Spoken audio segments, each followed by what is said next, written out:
Large populations of students turn areas of university cities like Leeds and Nottingham into ghost towns during the summer, according to the government, and is proposing strict new laws to stop them.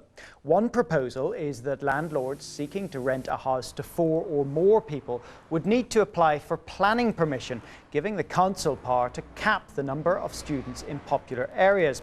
Well, joining me now is Andrew Teacher from the British Property Federation, which opposes the changes, and Dr. Richard Tyler, who represents the Houses in Multiple Occupation, is in Leeds. He supports the move.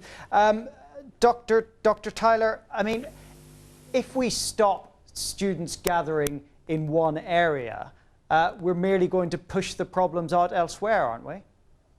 No, not at all. The problem is when all the students in one university congregate in a single area.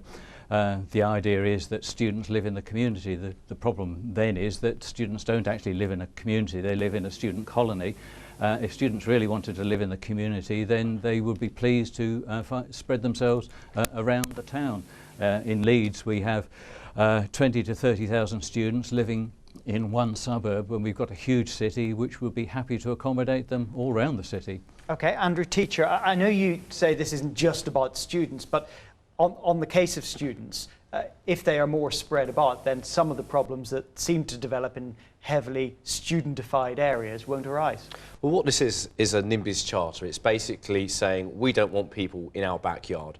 And the ironic thing with this really is that Richard Tyler is a doctor himself. So he's obviously been through the university system, has graduated, has a doctorate, and what this will do is make... It's really saying we don't want big concentrations of people, no, but we don't want any of them. But what this is going to do is basically push up rents. If you're saying you've got to go through the planning process to get permission to rent your house to more than 3 people, that's going to push up rents. So what the effect of that is that poorer students from poorer backgrounds are going to find it a lot harder to go to university, are going to find it a lot harder to get a degree and to get a better job as a result. OK, Dr. Tyler, how do you answer that? It's going to push up rents and make it more difficult for people to become students.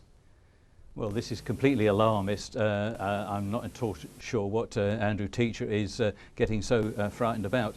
In Leeds, the cost of a planning application is £335, which is the same as 1 week's rent for 1 room in a landlord's house. A landlord in such a house will be taking in £1,500 a week, a month.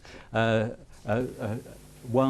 one-off planning fee is hardly going to raise the fees, and if the landlord is using that as an excuse for raising the fees, then it's the landlords to blame, not the planning system. Is having large number of students in an area really such a big problem? I mean, there have been a couple of well-publicised cases, but many cities have universities without these problems.